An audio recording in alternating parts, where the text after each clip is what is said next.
It happened in the school parking lot. I was leaning against my car, scanning emails I didn't want to answer, when I heard her voice. That's her, the one who lost her job and her husband. It was loud enough to carry, but just quiet enough to pretend it wasn't meant for me. Claire Kendrick didn't look away when I turned. Her lips tightened in that artificial smile that always came with just a hint of pity, or maybe pleasure. I stood still, pretended I didn't hear, kept my eyes on the sidewalk like I was focused on something important. But my daughter, Lila, heard it. She was buckling herself into the back seat. I caught the flicker in her face, the confusion, the hurt. She looked up at me but didn't say anything, just sat there, backpack on her lap, fingers curled around the straps. I slid into the driver's seat, gripped the steering wheel, and smiled at her in the rearview mirror like nothing happened. My stomach was in knots. I felt the sting behind my eyes, the kind that comes fast and hot but doesn't spill. Claire and her friends laughed at something else a second later, already moving on. I stayed parked for a minute longer than I needed to, trying to breathe evenly. "Everything okay?" Lila asked. "Yeah," I said. "Everything's fine." It wasn't. I hadn't had a full-time job in 6 months. I was getting by on freelance work, but the money was tight. I was back living with my mom at 36, trying to act like it was temporary, and Aaron, my ex-husband, hadn't called in weeks. After he left, the silence was louder than any fight we ever had, but none of that was Lila's fault. None of it should have been hers to carry. I pulled out of the school parking lot and turned onto Maple Drive. The radio was low, playing something soft. The sun filtered through the trees, golden and careless. Lila stared out the window. I could tell her mind was spinning. "Mom," she asked. "Yeah? Did you really lose your job and your husband?" My throat tightened. I gripped the wheel harder. "I lost a job. I didn't lose everything." She nodded slowly. That was it. She didn't ask anything else. But the way she sat told me that something had shifted. That moment had landed somewhere deep inside her. I dropped her off at ballet practice and sat in the car afterward, watching other moms chat by the doors. Claire was there too, laughing, hair perfect, cup of cold brew in hand. I thought about walking over, saying something, defending myself. But I didn't. I just sat there, replaying it all, wondering how one sentence from someone else could make me feel so small. I didn't know then what Lila was doing at school the next day. I didn't know about the story she had written or what she was about to say in front of her entire class. All I knew was that my 8-year-old daughter had seen me. She had heard what they said. And somewhere inside her, something had clicked. Something brave. Something I didn't expect. Something that would stop everyone, including Claire Kendrick, in their tracks. Most mornings started the same. I would wake up before Lila, tiptoe around my mother's kitchen, and try not to burn the toast. Our lives didn't look like they used to, not even close. We were in the house I grew up in, sleeping in rooms that weren't meant to hold our current lives. My childhood bedroom had become my office, my sanctuary, my panic room, all of it. The coffee pot sputtered and hissed. My mom had already left for her part-time shift at the library. She offered to help more than once, but I kept saying no. I wasn't ready to admit how close we were skating to the edge. I packed Lila's lunch like I used to before everything fell apart. Peanut butter and banana sandwich, juice box, her favorite little orange crackers. One of the only constants in her life. She came down the stairs in her school uniform with sleepy eyes and her backpack dragging behind her. She rubbed her eyes and smiled at me. "Do I have ballet today?" "Yep, after school." "Can you watch this time?" I nodded. "Of course I can." She smiled wider and poured cereal into a bowl with both hands. It spilled across the counter. I started to clean it up, but she beat me to it. We didn't talk about her dad much anymore. He used to do breakfast. He'd stack pancakes into messy towers and pretend they were skyscrapers. That was when things felt solid. Before he started staying late at work and coming home distant. Before I found the message on his phone. Before he told me he felt trapped and needed space. Then he moved in with someone else. Then I lost my job. Lila never cried when I told her. She just asked if we could still have Friday movie nights. I told her yes. That part of us wouldn't change, but it did. I applied for jobs constantly.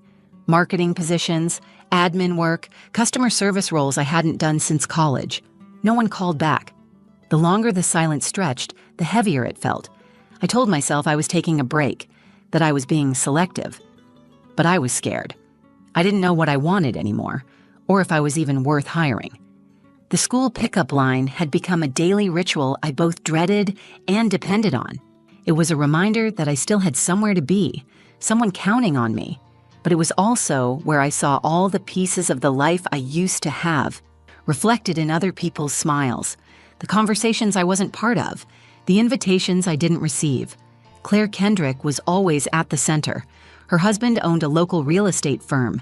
Her kids wore monogrammed sweaters and brought homemade snacks to school functions. She led the PTA and treated it like a Fortune 500 boardroom. She never said anything outright cruel, just enough to remind you where you stood. I didn't hate her, I envied her. And I hated that I envied her. The school had become a stage I couldn't exit. Every event, every hallway, every birthday invitation Lila received was a reminder that I didn't fit in anymore. I wasn't the together mom. I was the mom who showed up late, who couldn't host play dates, who smiled too tightly and left quickly. But through all of it, Lila stayed steady. She still believed in magic. She still believed I could fix anything. That faith both saved me and broke me. I didn't want her to know how fragile I had become. I didn't want her to carry the weight of my failure. That's why I didn't react when Claire said what she said in the parking lot. I thought staying quiet would protect Lila, that ignoring it would keep her from feeling ashamed. I was wrong. She saw more than I realized. She understood more than I wanted to admit. And while I was trying to keep her from hearing the worst parts of my story, she was already writing her own version of it, one I hadn't seen coming. That night, after the parking lot incident, I sat across from Lila at the dinner table, watching her draw shapes in her mashed potatoes with her fork. She wasn't talking much. Normally, she told me everything. What her friend Harper said at recess, what the lunch lady wore, how many times someone burped during music class. But tonight, she was quiet. I forced a smile and asked, "You okay, sweet pea?" She looked up and nodded. "You sure?" She hesitated for half a second, then nodded again. I didn't push. I was afraid of what she might say, that she had heard every word, that she was embarrassed, that she was disappointed in me. I couldn't take hearing that from her. Not now. After dinner, she went upstairs and disappeared into her room. I cleaned up, loaded the dishwasher, folded some laundry, and waited for her usual call for help with brushing her hair. But it didn't come. When I peeked into her room, she was sitting at her desk, head down, writing something by hand in a folder with rainbow stickers across the front. She didn't look up when I knocked. "Homework?" I asked gently. "Sort of," she said. "Need help?" She shook her head. "It's for Hero Week." "Oh, right. Is that this week?" "Tomorrow," she said. "I'm reading something." I nodded, even though she wasn't looking at me. "Okay, let me know if you want to practice." She didn't answer, just kept writing. I walked back to my room and told myself it was probably a story about a firefighter or an astronaut. That's what most kids chose. The next morning, Lila seemed lighter. She wore her unicorn shirt and added glitter to her sneakers. As I buckled her into the car, she turned to me and asked, "What's your favorite flower?" I paused. "I guess sunflowers." She smiled, like she already knew that. "Mine too." At drop-off, I watched her skip toward the front doors, hugging the folder to her chest like it held treasure. For a second, I felt hope. A soft flicker. I didn't know where it came from. That afternoon, I got the call. "Mrs. Dallin, this is Principal Halloran. Nothing's wrong. I just wanted to invite you to stop by the library if you're free this afternoon. Leela shared something during Hero Week, and I think you'd want to hear it, if you're comfortable." I was caught off guard. "She shared something?" "She did," he said. "It was honest, brave. I'd really like you to hear it." I stood frozen in the kitchen, the phone pressed to my ear, heart pounding in my chest. "Okay," I said, "I'll be there." The rest of the day passed in a blur. I tried to work but couldn't focus. My mind kept circling back to that folder, her quiet night at the desk, the question about my favorite flower. What had she written? What had she said? By the time I pulled up to the school, my palms were sweating. I walked into the library and was met with an unfamiliar silence. 2 teachers sat by the window. Claire was there too, flipping through her phone without looking up. Lila was nowhere in sight. Principal Halloran greeted me with a kind smile. "I'm glad you could make it." "I'm not sure what this is," I admitted. He nodded. "Lila shared a personal story today. It moved the room. The students asked if I could read it again during the afternoon break. We wanted you to hear it too. With your permission, of course. I nodded slowly. What's it about? He held up the folder I had seen her clutch that morning. The words on the cover were written in bold purple marker. My mom is a phoenix. That was the moment something shifted in me. For weeks I had been trying to keep it all in, trying to stay calm and composed for Lila, trying not to let the stares, the whispers, or the silence get to me. But in that moment, I realized I wasn't invisible. Not to her, not to the people who mattered. Whatever she had written, it was more than a school assignment. It was her truth. And mine. Whether I was ready or not. I sat in the back of the library, hands folded in my lap, as Principal Halloran opened the folder. The hum of the air conditioning and the distant chatter of students made the room feel too quiet. I looked around. Claire was still scrolling on her phone. A few teachers sat up straighter. I could feel the heat rising in my cheeks. I wanted to run, but I stayed. Lila wasn't in the room. That was intentional, Principal Halloran had said. She had already read the story out loud to her class earlier that morning. This time, it was for the adults. He cleared his throat, then began to read. My Mom is a Phoenix, he said, by Lila Dallin. And just like that, the room fell silent. My mom lost her job, then she lost her husband, then she lost our house. But she never lost me. My throat tightened. I stared at my hands, but I could hear every breath in the room shift. She still made pancakes on Fridays. She still braided my hair. She still came to every recital. Even when she was tired, she always smiled at me in the morning. And when I had bad dreams, she stayed until I fell back asleep. She didn't act sad, even though I knew she was. I gripped the sides of my chair. Some people think my mom is weak. They whisper about her when they think I can't hear. But I do hear. I hear everything. And I see everything. The words landed hard. I wasn't sure I could keep sitting still, but I didn't move. She lost so many things, but she never gave up. She kept trying. That's why I think my mom is a phoenix, because a phoenix burns, but then it rises again. It's not the fire that destroys it. It's the fire that changes it. My mom is stronger now, not because everything is fixed, but because she keeps going. Principal Halloran paused at that line. He looked up briefly, then kept reading. She reads to me at night. She helps with math homework, even when it makes her frown. She tells me stories from when she was a kid, and she always says I'm her best thing. I think she's my best thing, too. I felt tears fall before I realized they had started. I wiped them quickly, quietly. I didn't want anyone to see me cry, but I also didn't care. She doesn't know it, but I wrote this story because I heard what that lady said at school. I heard her say my mom was the one who lost everything. But she was wrong. My mom didn't lose everything. She just lost things that didn't deserve her. Someone across the room gasped. Claire had stopped pretending not to listen. The final line came next. It was written in bold, underlined letters. I hope I grow up to be just like her. When Principal Halloran closed the folder, the room stayed silent for a moment longer. Then one of the teachers clapped. Another followed. A few of them were wiping their eyes. Claire stood frozen, blinking fast, her arms crossed like armor. I didn't say anything. I couldn't. Every part of me was shaking, not from shame, but from something else. Something I hadn't felt in months, maybe longer. Pride. Not the loud, showy kind, the quiet kind that grows in the background and waits for its moment. The kind that catches you off guard when it shows up, wrapped in your daughter's voice. I left the library with the folder clutched against my chest. As I stepped into the sunlight, I felt different. Not better, not suddenly whole, but different. That night, after Lila brushed her teeth and climbed into bed, I lay next to her for a while. "Did they read my story again?" she asked. "They did," I said. "I was there." She turned her head toward me.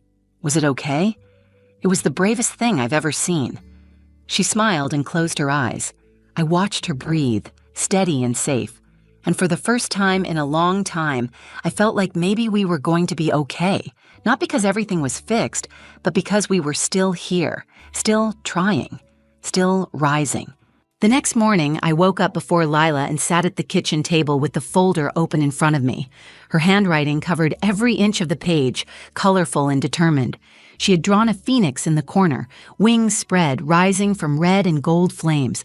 It wasn't perfect. One wing was bigger than the other, and the beak looked like a duck's, but it was beautiful. It was everything.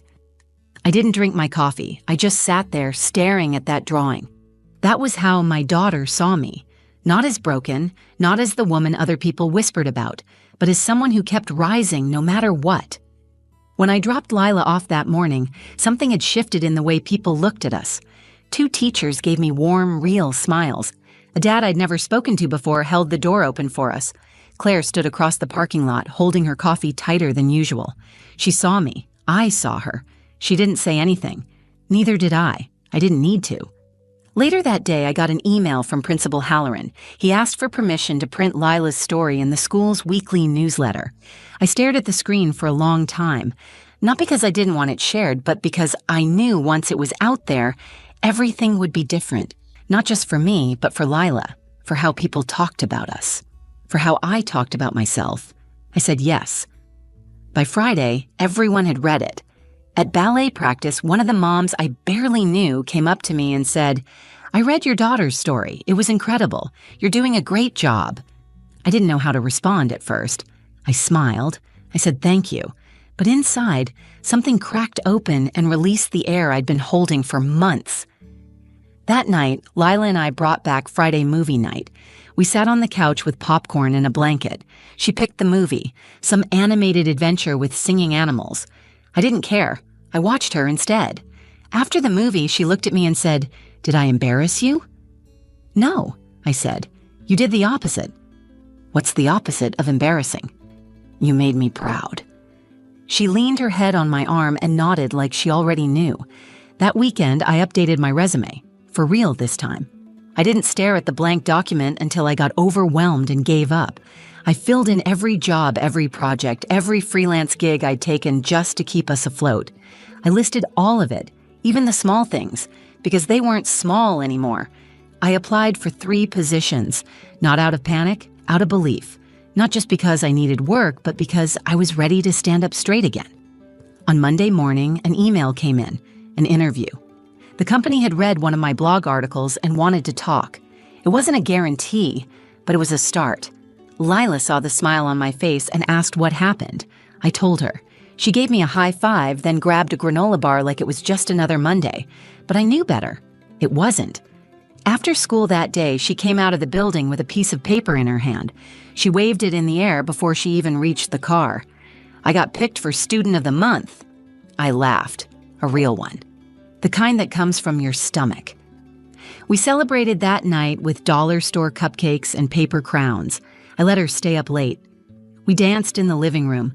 My mom watched from the kitchen and shook her head, smiling. Something had changed in our house. It wasn't just quieter, it wasn't just cleaner. It felt stronger. Like the floor beneath us wasn't about to crack. Like we weren't pretending anymore. The story Lila wrote didn't just stop people from talking. It reminded me who I was. Not the woman who lost everything. The one who got back up. Sometimes life falls apart loudly. Other times it unravels in small, quiet moments. An empty email inbox, a door that closes without a goodbye, a whispered sentence in a parking lot. But healing doesn't announce itself either. It shows up in small victories. A warm breakfast shared with your daughter. A job interview after weeks of silence. A story written in purple marker that pulls you back to the surface. I used to think strength meant pretending nothing was wrong. Smiling through it, pushing forward without complaint, keeping up the illusion that I was fine. I didn't want Lila to see me struggle. I thought if I hid my pain, I could protect her from it. But it turns out she didn't need me to be perfect. She needed me to be honest, and she needed to be seen too. That story she wrote, it didn't just change how people looked at me, it changed how I looked at myself. I had been so focused on what I'd lost that I hadn't stopped to see what I had kept. My daughter, my courage, my capacity to keep moving forward, even on the hardest days. The judgment from other parents no longer hit the same way. I stopped worrying about whether they liked me or pitied me. Their approval wasn't the measure anymore. Lila's voice was. The job interview went well. I didn't overthink it. I spoke clearly, confidently, and owned my experience. They didn't ask about the gap in my employment, but if they had, I was ready. I had done more in those months than most resumes would ever show. 2 weeks later, they offered me a position, remote, flexible, and exactly the kind of work I had almost convinced myself I wasn't good enough for. When I told Lila, she screamed and hugged me so tightly I nearly dropped my phone. "I knew you could do it," she said. I laughed. "I think you were the only one who did." "Nope," she said. "You just forgot for a little while." That night, we wrote out a new routine on our chalkboard wall. Mornings, work time, school pickup, movie nights, and Sunday pancakes. It wasn't just a schedule. It was a promise to ourselves. Claire never said anything to me after that day in the library. She still looked the same, still held her coffee the same way, still stood with the same group of moms by the double doors. But now, I didn't feel small when I passed her. I didn't need her to look at me. I had already been seen. Every time Lila walks into school with her backpack bouncing and her eyes lit up, I remember what matters. Not the opinions of people who never cared to ask, but the trust of the one person who watched me fall and still believed I would rise. This isn't the story I would have chosen. I wouldn't have asked for the job loss or the broken marriage or the quiet panic that came with starting over. But if all of that led to this moment, sitting at my kitchen table watching my daughter scribble homework next to me while my inbox fills with real opportunities, then I can live with it. And more than that, I can be proud of it. Because when the world whispered shame into my life, my daughter answered with truth. When people looked away, she stood up. And when I doubted myself, she reminded me that rising isn't about doing it all perfectly. It's about refusing to stay buried. My name is Mira Dallin. I'm a mother, a writer, and yes, I lost things, but I also gained something far more powerful. I gained a story, and a daughter who was brave enough to tell it.